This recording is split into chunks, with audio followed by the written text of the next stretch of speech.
Welcome. Today on Vitaminutes we're going to start with the A's, with vitamin A. The topic is vitamin A, sunglasses, and asthma, as there's a distinct correlation between a deficiency of vitamin A and the use of sunglasses. Now, sunglasses make us look cool, and that's fine and important, but the prevalence of sunglasses in our culture also indicates a widespread deficiency in vitamin A when they're necessary for ordinary walking about on a sunny day. It's different if you're on the ocean or on the snow where there's a lot of reflection. But if you find yourself without your sunglasses squinting in the sun, there's a very good chance that you're deficient in good old-fashioned vitamin A, the kind of vitamin A found in cod liver oil that was commonly given during the winter time to prevent against colds.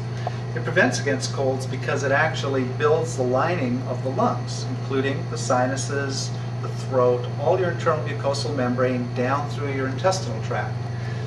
That makes it your first line of defense against pollution, allergens, protein particles that can get in through a leaky gut, all the way down to interstitial cystitis will respond to vitamin A because of its ability to rebuild.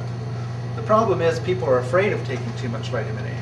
The news media tends to print the stories about the dangers of too much vitamin A if you're pregnant and it's linked to birth defects, too much vitamin A and it's linked to osteoporosis. If you visit PubMed, the website that covers most of the scientific research in the world, and you look these things up, you'll find that there's more birth defects caused by vitamin A deficiency than there is vitamin A excess in the world.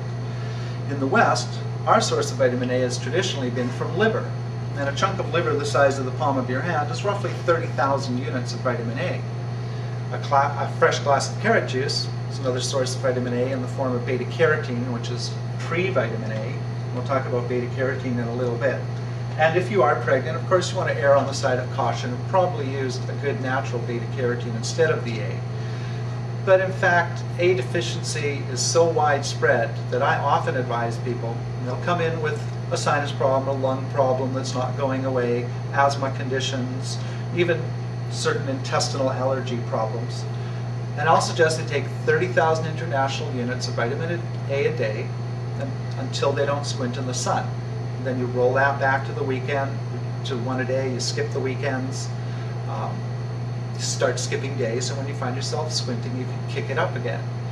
Now, suggesting 30,000 is acknowledging the fact that I'm not a naturopath, I am a nutritional advisor. I have seen a naturopath give a young woman of a medium body weight 100,000 A a day for a month. Technically, toxicity is 50,000 units of vitamin A a day for a year. So to take 30,000 units, which would be 3 of the 10,000 unit vitamin A's a day, that's a conservative therapeutic recommendation. I've seen it work wonders. I've seen people get off puffers within a month. I've seen interstitial cystitis fix itself, normalize itself within a week. Definitely all manner of lung and sinus problems, allergy problems. Not to mention that the traditional approach to vitamin A, that it's good for the eyes, well, it's good for dry eyes, it's good for color sensitivity, it's good for night vision, it's very protective of the eyes.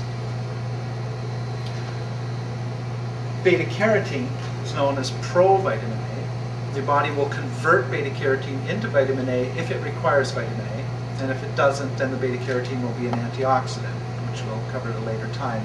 These things protect you against free radical damage. Most beta-carotene is worthless, in fact. If it just simply says beta-carotene on the label, it's a synthetic beta-carotene. And in the finished study that often gets quoted, those on the synthetic beta-carotene had marginally more cancer than those on the placebo. So smokers are often advised to avoid beta-carotene.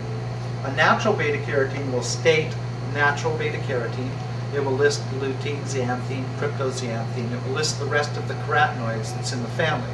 And that's a safe and effective way to get vitamin A in a non-fish oil form, or in a form that's water soluble, so you don't have to worry about taking too much of it or having it store in the liver or potentially affecting birth defects. So another way of getting vitamin A beside the isolate is as halibut liver oil. Cod liver oil was all fine in its day, but in fact it's about 1/4 the strength of halibut liver oil. So a halibut liver oil pill will have your 10,000 A with 400 D. And since D is more and more important, and in fact the Cancer Society has recently recommended up to 1,000 D a day, if you take 3 of the halibut, you'll get 1,200 units of vitamin D on top of your 10,000 units of vitamin A well, on top of your 30,000 units of vitamin A when you take 3. And D also is involved in the building of mucosal membrane, as well as other benefits to the system. This is perhaps the most important part of our whole series. We begin with A because everyone can benefit from A, because in these times of environmental degradation and common wearing out of the body due to toxins and lack of proper nutrition, vitamin A for $5 a month can do amazing things for you.